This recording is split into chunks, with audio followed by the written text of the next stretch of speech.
Hello, welcome back to the Doctor Era Overview series. Today we have the second Doctor's Era Overview. For this, I brought my friend Will Maddox, or MaddoxProductions1, as he is a massive second Doctor fan. So we decided to change the format for this and doing more of a free talk podcast type overview, as I thought we could get our thoughts out much more easily and more relaxed. But I've had to split this into multiple parts as we ended up talking for nearly 2 hours. So part 1 will be covering only season 4, and with that, I hand over to Old Me to cover this video. So, would you like to introduce yourself, Will? Hello, viewers of Matt and or Delta SFX, or if you have a different name on I don't really mind. YouTube, I don't know. I am Will Maddox, MaddoxProductions1, Will of the Universals, or your boy Maddox, one of the above, whichever you prefer. I am here because I stan our Lord and Saviour Patty Tratty, the second Doctor. He's the best of all time. And Matt just wanted me to come on here so we could talk about him because he day. I brought you Pretty because much. you're the resident second Doctor lover. So, I'm going Yes. to start off a little bit here. Why do you love the second Doctor's era so much? It's just the embodiment of all of Doctor Who's positive elements as far as I'm concerned. Just a really endearing Doctor, highly underrated character work that people don't really bring up that much. Just 10 out of 10 stories, one after another. I mean, there are a couple of duff ones, but it's the highest concentration of pure undisputable gems, if you ask me. And it's just fun. It's all around fun, but it's also mysterious. It always sounds like the description of class is dark and sexy and right now. But Yeah, I do see why you would think that, because if you've been following my my other videos and Twitter threads, I'm marathon the entirety of Doctor Who, like you've also done, Will. And so far, the second Doctor's era has been the most consistent one. It's got the most 10s out of 10 so far, even though I've only just finished season 8. But it's brilliant, Yeah. and I've just loved it. I never wanted to stop with the second Doctor's era. So we're gonna begin in seasons. Complained. So let's begin with the first season, with season 4. So season 4, as some people know, we had the first 2 stories of Hartnell, but after the 10th planet we got Troughton. So let's get into the second Doctor. What do you think of the second Doctor in season 4, Will? He is quite the shake-up because, Hartnell. I really like the first Doctor, William Hartnell, in seasons 1 and 2, and in Daleks Master Plan. But then after that point, he starts wilting. He starts degrade. And part of the problem is William Hartnell. He was ill at the time, and that's not me pinning the blame on him. I was gonna say you got to do what you got to do, but he was ill, so that doesn't make any sense. But yeah, he was running out of steam quite noticeably, and in those first couple of stories of season 4, he is not there. He is, oh dear lord. So shaking up with a new, drastically different take on the Doctor, it was quite necessary. And they went for a more... They tried reinvigorating the mystique of the Doctor, which was, there in season 1, because he was ooh, I'm in a junkyard, ooh. But with Troughton, the Doctor fell onto the floor, and he then changed, and instead of nowadays it's oh, don't worry, Clara, no, that's Matt Smith. I don't want to say that. Don't worry, Clara, I'm still the same man, I swear. It's he plays with, he sort of teases and not dangles a carrot, but you know what I mean. He's he doesn't outright confirm nor deny that he's the Doctor, but the Daleks recognize him for us, so it's it's very his characterization in season 4 is very indirect, I'd say, but that's great. It's quite juicy. And then he sort of briefly becomes weirdly cartoonish, in the Underwater Menace and the Highlanders. But then, by Moonbase Macrotera, Evil of the Daleks time, he's quite he's sort of like mellowed into the second Doctor we all seem to recognise and know and love, but he's still got this this icy, mysterious mystique to him, especially in Evil of the Daleks, because he's manipulating Jamie to do things that he doesn't want to do and all that stuff. That's quite a good summary. Yeah, and I think the show made a really good decision by not making another Hartnell. They decided to completely shake it up, which is probably what kept the show going so long. We got introduced to this new Doctor. It's just the show's reinvented itself again, and it's as you said in the first few stories, he's really just starting to find his feet. But by the moon base, he is the Doctor we love, and I find that quite good because I think it's a really good take on what a transition from a Doctor to a Doctor should be. It's like the setting point for what it should be. It's just it's quite a good progression of it. So I'm not sure if I tend to ramble here, so you get what I'm trying to say. Oh, that's okay. Right. Yeah, and like Hartnell was very much, "Ooh, I am a scientist, and I will just try to solve problems, but that's not really my my expressed intention. I just want to explore." But then with Troughton, that's where that heroic, "No, we must fight the evils of the universe." That's where it really starts coming into play. The character of the Doctor, I think by then is the one we know at least. Like the hero it's set in stone by then. That's who the Doctor is. Yeah. Okay, let's move on to the companions for starters. So we already have Ben and Polly from the last couple Heartland stories. So do you want to talk about them quick? As characters, they are a bit pound shop Ian and Barbara, if you know what I mean. I do see that, man and a woman, kind of sexual chemistry, but not really. Like kidnapped out of their own time. They're trying to make it, trying to survive, to get back to their own time. It's not really as like well developed as say the Ian and Barbara period, but they're still fun characters. Polly's got that not stiff upper lip. What's the word? Like she's got that posh demeanor about her, and then Ben's got that Cockney charm, governor. And they do have a pretty unique dynamic, considering they're the first companions to witness a regeneration, and she's on the accepting side, Ben's on the not my Doctor side. Yeah, but then they eventually warm up. They do end up becoming a bit generic, but they have their moments during season 4. Yeah. Particularly when. Particularly in like the Macro Terror when Ben gets brainwashed and like he gets a bit of a not a existential crisis. I don't know what the word I'm looking for is, but he gets a mental crisis of some description. So that's cool. And Annika Wills just carries Polly as a character. Like Polly could just be T-posing in the corner, and Annika Wills will just have so much charm. I thought they were quite interesting initially when they were introduced with Hartnell, but they still like you did say, that they are like another version of Ian and Barbara, but they just seem to be more there than in particular standouts. They have their good moments, but they do feel like they start slowly fading out, especially when Jamie comes into play. For sure. As you said, like Macro Terror is quite a good episode for them. Power of the Daleks is obvious reasons. But they're not particularly ones that I think of as standouts, but they're certainly they go hand in hand, as you say. When you think of one of them, you think of the other as well, which I think is really good about them, and their dynamic does work. Yeah, that's true. Okay. So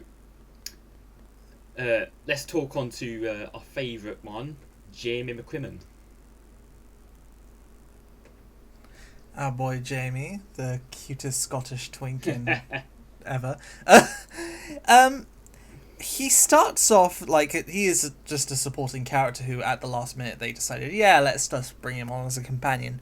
And admittedly, that introduction is very, it's very sudden and very odd.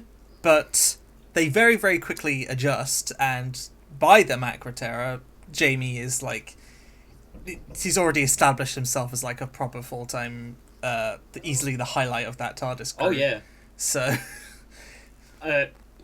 yeah, I that's- think his introduction wasn't the best introduction they could have had, but I think the fact he's from that distant past compared to Ben and Polly really works well and adds something new, and it just develops and develops Yeah. over time until it becomes arguably the most iconic Doctor companion duo. It works really well, and Fraser Hines really makes the character work even better. Just their relationship is pretty much everything I would want from two of them. Jamie in season 4, he has like, because Jamie eventually becomes like quite a cocky, playful kind of character, but in season 4 he has more of this naive innocence to him, and it's quite endearing to see that like slowly grow, especially during, say, the Faceless ones, when Ben and Polly have been taken out of the picture, and so he's forced into a more independent role looking after Samantha Briggs and stuff. And in Evil of the Daleks, when he has to look out for Victoria. So, it's great. Yeah, his development is really, really good in season 4 especially. So, now that we've talked about the companions, well, Victoria comes into play at the end, but we'll get to that when we get to that. So, let's just get into the stories. So, we have our first story, Power of the Daleks. Do you want to talk about your love for Power of the Daleks? Delicious in every way, because it walks the fine line, because, you know, this first regeneration, first time the Doctor's been recast, naturally people are going to be skeptical, like, what the hell? And what's brilliant is, when the second Doctor is born, they could have so easily have gone oh, Ben and Polly, don't worry, it's me, oh my giddy aunt, believe it's me, I swear it's me. It's like, they could have gone that route, and it would have been lame and dumb, but like, the way that he sort of like playfully neither confirms nor denies, and he just strings them on, and has the Daleks, like the returning enemy from the first Doctor era, to recognize him, and solidify that he is in fact the Doctor. Yes, that's how you do it. That is genius and perfect, and mwah, I love it. And Totally. yeah. I was going to say something else, but I don't know. I'll just come to it later. Supporting characters, pretty great. Janley, great, like, semi-villain in a way. Lesterson, a highly interesting character who, like, just goes mad. Just loses his mind over the course of the story. And that breakdown is quite fascinating. The Vulcan colony, it's quite a sterile but eerie place.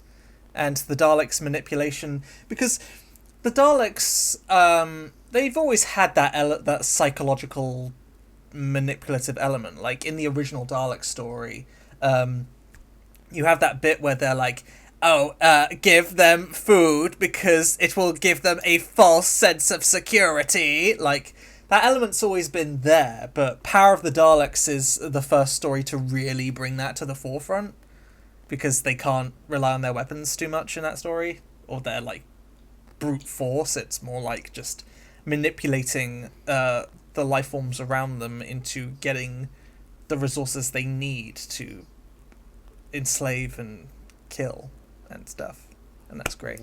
I feel like I'm flopping now. No, it's perfectly fine. This is why I brought you on. You can gush your love for the second Doctor's era. Okay, Power of the Daleks. I know I've said this, but it really does set the mark for introduction stories for new Doctors, and it probably is up there as one of the best still, because it, as he said, like, it introduces the Doctor mysteriously. We mystify the Doctor. We know who the Doctor is, but we don't know who this Doctor is.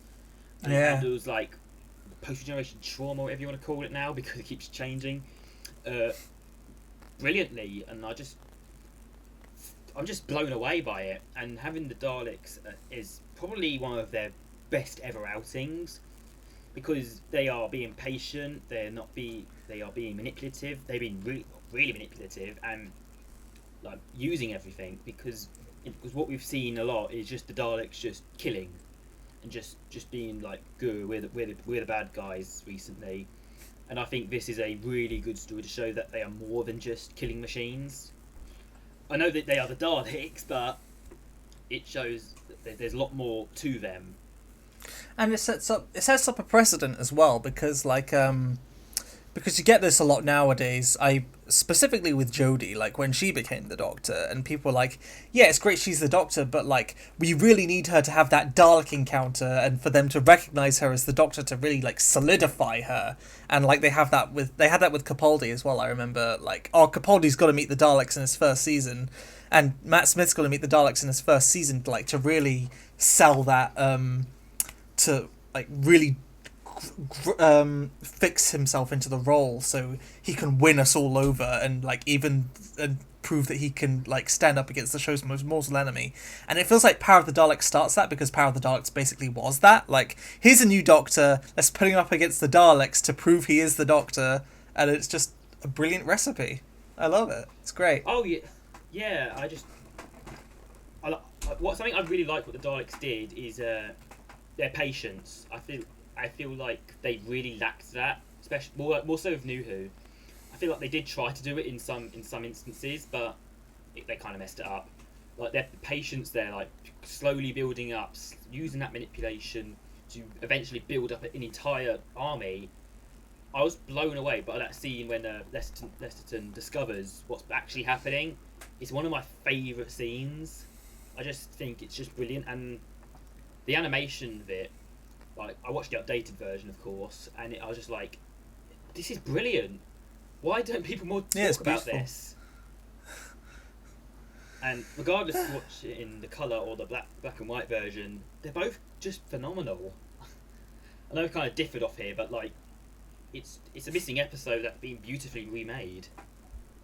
Yeah, I like the updated Power animation. It's probably my second favourite of all of them, behind Matt Gratera, but we'll get to that. Yeah, it's if the people who saw my Twitter thread talking about it, I gave it a 9.5. I feel like I was too harsh. It deserves that 10 because it sells me on Troughton. Obviously, his character isn't fully there yet, but you know it's the Doctor, and the Daleks. It's just so good. I'm gushing about how good the Daleks were because they were that good. And the side characters as well were really strong. And I was expecting the Daleks mainly to overshadow them when I revisited it because I hadn't watched it in ages and ages. And I was just like, wow, everything just works so well. Especially Lester. I think he was the standout side character because I thought he was the most interesting one of them all. And some of them I've just been like, God, I hate you because you're just being stupid. You get what I'm trying to say here. And sorry if I just don't remember their names because my memory span's awful, but so there's Janley, there's Abragan. Yeah. He kind of looks like Frollo from Hunchback of Notre Dame in the animation. And I think there's the Governor as well. I don't think he has any other names, just the Governor. Okay. Yeah. So what would you rank Power out of 10? 10. Just 10. Immediate 10. Yeah. I gave it a 9.5, but when I reflected on it, I feel like I was being too harsh. It's 9.75, or even that, it pushes the 10. Because there's so many standout scenes. Okay, so... and it's a master of atmosphere as well, I'll just get that out of the way. But so are many other Troughton stories, so we'll elaborate on that. I didn't really think of that, and that's really true, actually. God, the atmosphere is actually really good in the Troughton era. Now, it just brought me back there. So let's move on to the next story. So, what do you think of the Highlanders? The Highlanders. It's a fun meme. It's not like the most, because it's the last historical, because they were like, Troughton era historicals don't really work with this Doctor, let's just phase them out. So this is the only pure historical Troughton has. And it's like it's not like a deep, insightful look into a society like, say, the Aztecs or Marco Polo or, even the Crusade was. It's more like the Romans, but the Romans is actually like 10 out of 10.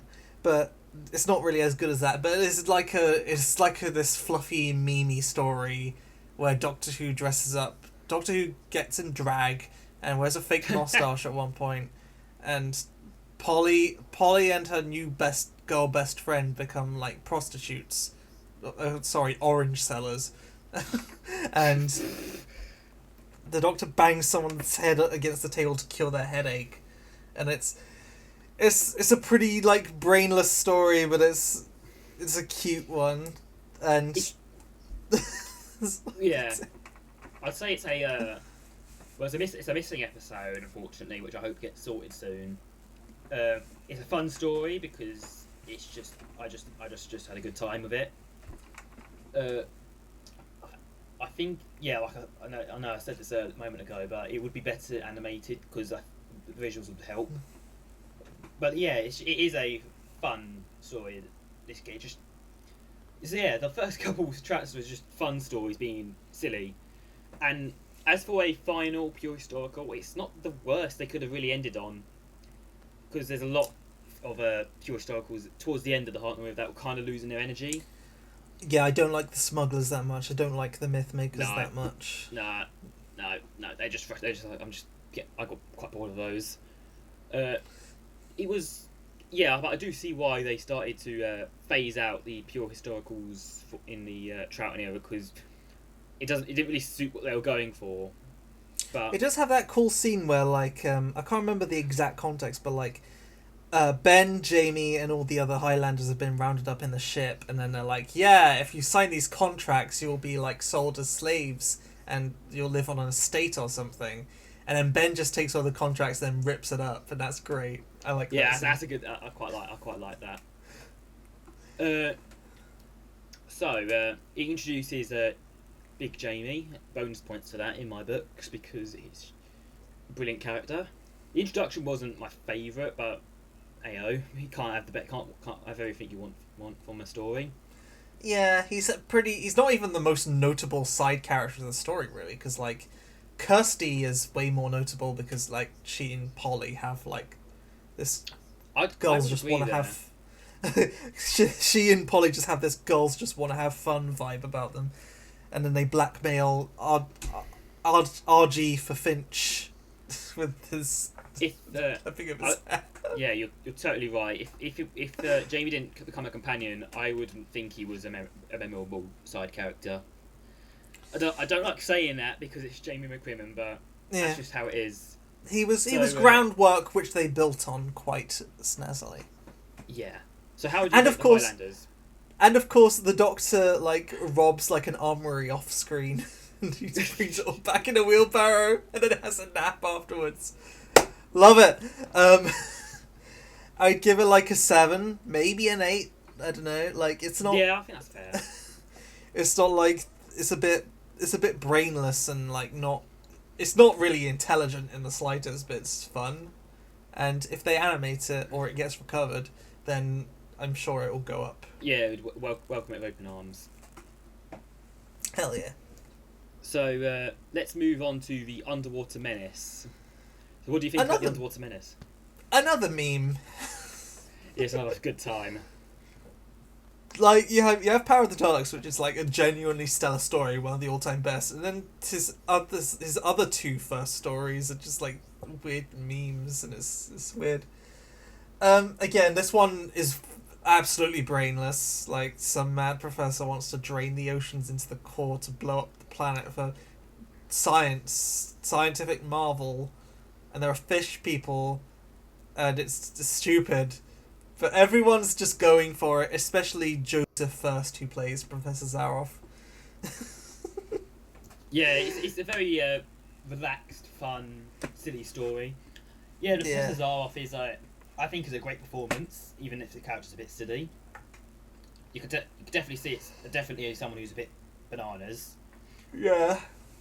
I feel like Troughton's getting better. Like he's starting to find the full Second Doctor character by this. Like, yeah, it's starting to get there. And you wouldn't be able to tell that he actually really hated that story. Really? Behind the scenes, Troughton was really fucking unimpressed with it, but he looks like he's having so much fun with it, so it's great. I also thought the fish people were quite an interesting design, regardless how silly it can be at the same time. There's two memorable things. I mean, the story's memorable as a whole, but the two most memorable things about the story are nothing in the world can stop me now, and then that whole fucking sequence, that silent sequence where, like, people on strings in fish costumes are sort of dancing about, pretending to be underwater. Yeah. So the world's, like, derpiest synth plays, and it's... damn. Yeah. I hope... Yeah, I think it also will be good if it got because I know it's got a Telesnap recon, which is it's not as good as some of the other recons out there. Animation would be good, or just a better recon. And that'd be good to see. Because I actually remember seeing it in DWM when I used to think it was justified for the price. I remember that actually. It's one of the, I was like, oh, that's interesting. So that's good. So how would you rate Underwater Menace out of 10? I'd also give it a 7, because it's like, it's fun, but it's also like it's not intelligent at all. So that's pretty much it. Yeah. Yeah, I think it was a 6.5, 7. It's not the best, but it's still a fun time. You can't have a bad time watching this story. You can't be. Yeah. So that's a pretty fair rating.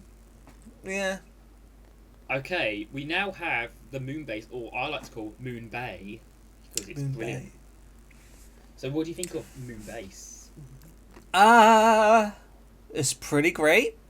Bringing back the Cybermen, like, because how many recurring villains? There were the Daleks, and I guess the monk, and that was it. Like, I think this was the first time they were trying to, like, make a villain recurring, I think. Yeah. Like, aside from those two. And they were like, yeah, we want another Daleks scenario, basically. We want, like, these villains to be here for the long haul. And they did it quite effectively with almost the same level of, well, okay, even more atmosphere, because, like, I love the 10th Planet, I love the 10th Planet Cybermen, but, like, they're equally creepy and hilarious in the 10th Planet. But, like, in the Moon Base, it's, like, definitely more disturbing and icy, and that's great. I like their appearance there.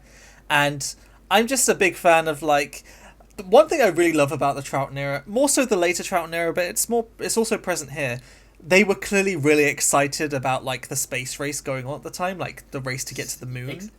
And you could, if I could just say, I'm a massive fan of, like, space stuff. I've got loads of space books as well as Doctor Who. So, same. Yeah, I've got all sorts of stuff. Even though I point out, like, inaccuracies a lot, but, like, just seeing the images from the Apollo program, all that stuff, the excitement, it really feeds into this, and it makes me love the Troughton era more. Yeah, the Troughton era really just gets a hold of that, like, space age excitement, and, like, because they're on the moon, there's this base on the moon, and you can tell they were just excited about, like, that upcoming scientific achievement of men on the moon. This Troughton's finally, like, fully established himself in this one. There are some corners of the universe which have bred the most terrible things. Lovely speech. Jamie gets knocked out. Yeah. Jamie gets knocked out for the whole story, but that's fine. Ben is just Ben, but Polly gets to make her own Polly cocktail, and that's funny. Oh yeah. It's funny because, like, I do think Polly gets a bit generic, like, in some of the stories, but, like, that's one of the instances where, like, she's not really upper class, but, like, it's where her, like, she's not really a thought either, but, like, I'll just use the word thought anyway. Her thoughty background kind of, like, comes into play to save the day, I guess. It's like, oh yes, nail varnish remover. That would defeat the Cybermen. Well, yeah, I don't find it stupid, but there we are. But yeah, you've got some wonderful scenes of Cybermen walking on the moon, some great atmosphere. There is some questionable elements in it, like, why do the Cybermen just poison the sugar? Like, why couldn't they, like, poison the air supply and like get everyone. But then again, I guess since the Cybermen are more about like infiltration rather than like direct invasion, I guess. Oh yeah, I find the Cybermen's plan quite clever. Like poison the sugar. I thought that was quite smart of them, because like I don't think they would realise, and like some other way which they could like figure out pretty easily. But then if it's in the sugar, they're consuming it. It's like, oh, that's quite clever actually. Yeah, as I said, since the Cybermen are like sneakier than that, I suppose it makes sense for that. And there are a few like brainless moments, like where they shoot a hole in the dome and then the air rushes out and a tea tray stops it. Yeah, the physics isn't exactly accurate in that scene, but like I can look past it because the story's still pretty damn good. Oh yeah, and I'd say the Cybermen are quite well written. I think they are better written as like villains than a 10th Planet. But I would say the side characters of the 10th Planet are better than the ones in the moon base. That's just I'd agree, yeah. That's the only reason I prefer the 10th Planet, only slightly though, over moon base, because the side characters I thought were better, and I find the original Cybermen much more creepy, even though the moon base Cybermen are still pretty damn creepy. It also begins the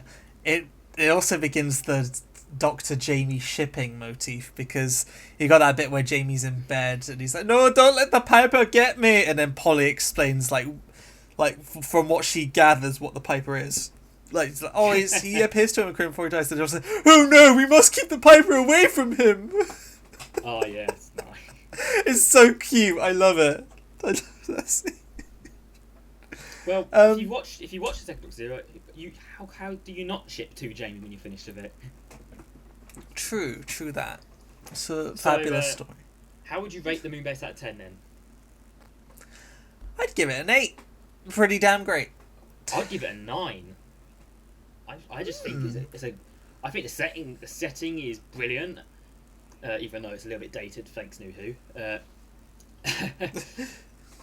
But it's just I just think the setting's great. The Cybermen, especially the 60s Cybermen, they're my favourite villains of all time. I just think they're brilliant in nearly every story. It's what I want in a Doctor Who story. It's just brilliant, fabulous. More, please. Okay. Yeah. So let's move on to the Macla Terror. The Pinchy Boys. There's no such thing. Oh yeah. Yeah. There is no Macra Terror. Moving on. No. Brilliant, thoroughly brilliant, psychologically twisted horror story about like a colony being brainwashed to just accept anything, don't question, just obey, and it's very creepy. Second Doctor's Troughton, he's still on top form because he's finally discovered what he is. Memes for days because Macra do not exist. Macra, they're an interesting. They're one of those villains that are like intimidating but also like goofy at the same time. Well, yeah, the giant crabs. Crabs are pretty freaky, to be fair, when you think about them. Like, people are always like scared of spiders. I'm like, nah, crabs are where it's at. They're freaky. I also find the Macras like they're like sort of like infiltration. Like they try to act like they're not there, like in hiding their existence from everyone, and propaganda stuff. I think it's very clever, and it's like, in my view, I think it's the first like strong, no questionable 10 out of 10 Chatwin story. Yeah. So I'd give it the same. I'd also give it a 10. And great companion work as well. I'd also say the animation is arguably the best. Yes, it is. Beautiful. I was looking at it and I was like, this is beautiful, and I got the both the I watched a black and white version and then the colour, and even though the colour Troughton title sequence makes the Doctor's face look a bit creepy, but it's still quite good animations, and I think it needs more credit. Yeah, and that bit where the Doctor gives himself 10 out of 10 on like the glass board thingy, just perfect. So yeah, defo 10. Yeah, we already talked about like the Jamie brainwash. Not Jamie, that Ben brainwash thingy. So yeah, I think this is I'd say this is Ben's best story for his character overall. Yeah, it's cool. It's probably at his strongest. Okay, so that's that then. So now on to the faceless ones. So what do you think of the faceless ones in Will? Also very creepy. It's one of those stories that just takes an everyday element and puts like a sci-fi alien twist on it. So like, oh, do you not like going to the airport? Well, you really won't now when you discover that all the young people are getting kidnapped. Chameleons, they're pretty creepy. It's one of those stories where like it is a bit silly, I guess, that Ben and Polly, like, it's behind the scenes issues is why they don't appear in most of the story. But I also kind of like that as well, like the fact that Ben and Polly are kidnapped like a third of the way through the story. That kind of like puts some personal stakes into the episode, I feel like. So it sort of like roots the Doctor in the story. It's like, no, give them back. I must stay and defeat the villains. Got some cool side. Samantha Briggs, like, she's a pretty good character. And Jamie is a lot more independent in this story.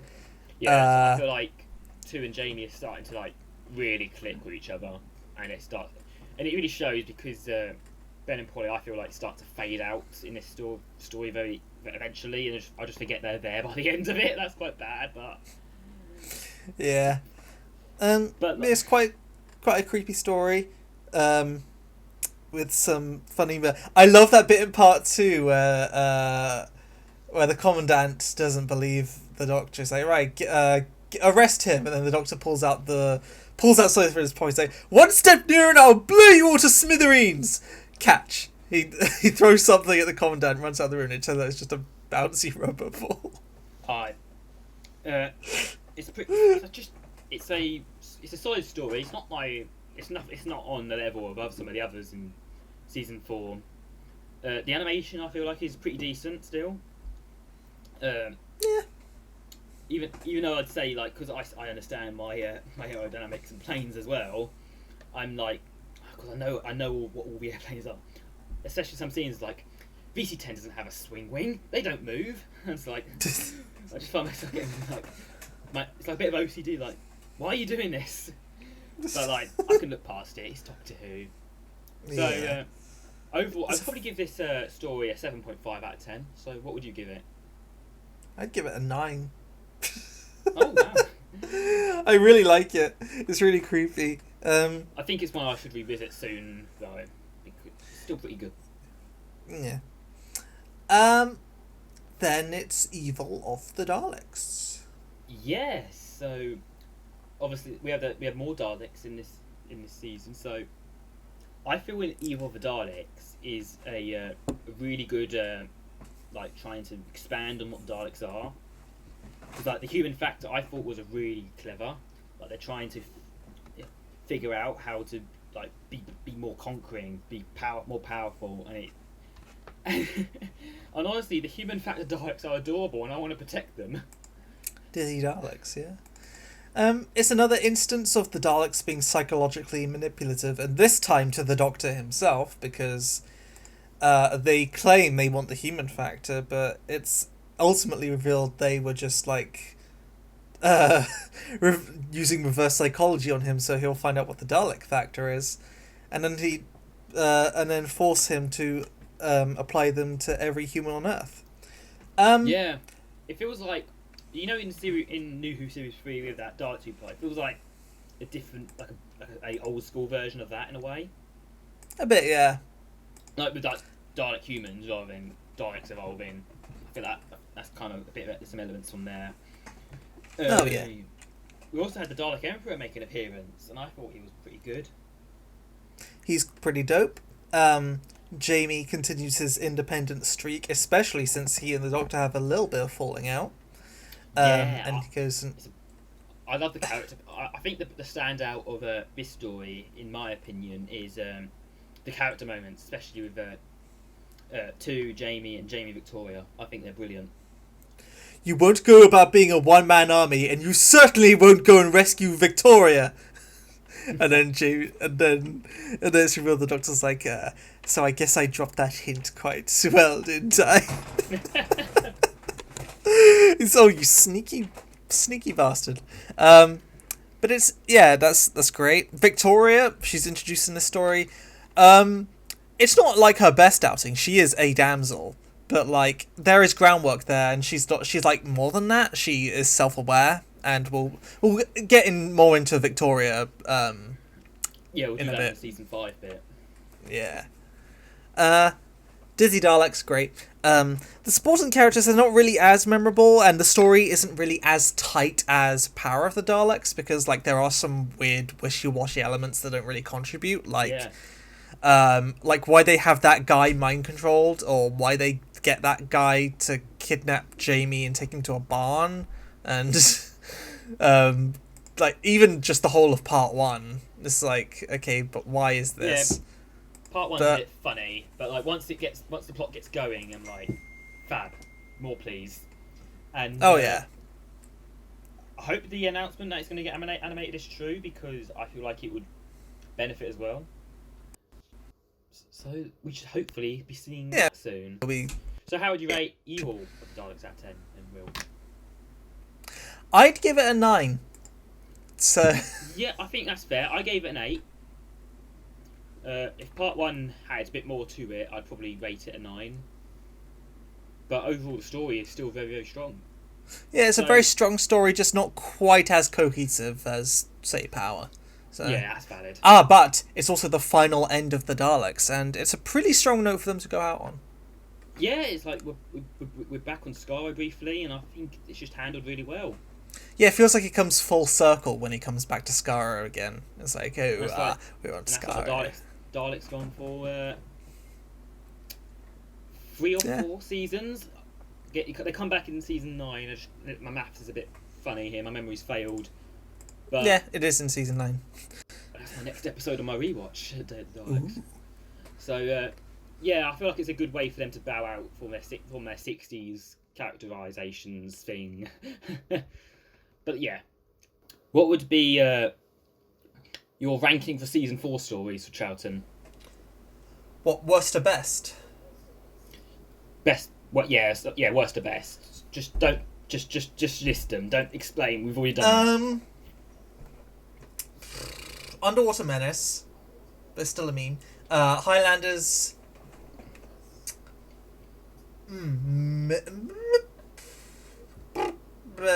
Moonbase. Evil of the Faceless Ones. Evil of the Daleks. The Macroterra, Power of the Daleks. I would do it a bit differently. I would have Highlands at the bottom. It's still really good though. Then the Underwater Menace. Then the Faceless Ones. Then oh god, this is hard. Then the Moonbase. Oh god, this is so hard. Sorry. Thinking about which one do I love more. But yeah, probably Evil of the Daleks. Macra and Power, then Power, then Macra, because I think Macra's got a bit of edge over it. Yeah, that's fair. Okay, I hope you all enjoyed that. We will be back in the next video to cover Season 5 in Part 2 of our overview, very soon. With that, be sure to subscribe so you don't miss the rest of this overview, and please like and interact with this video in any way possible, as it really helps the channel out greatly to help it reach more people. Thanks again, and goodbye, and see you in Part 2.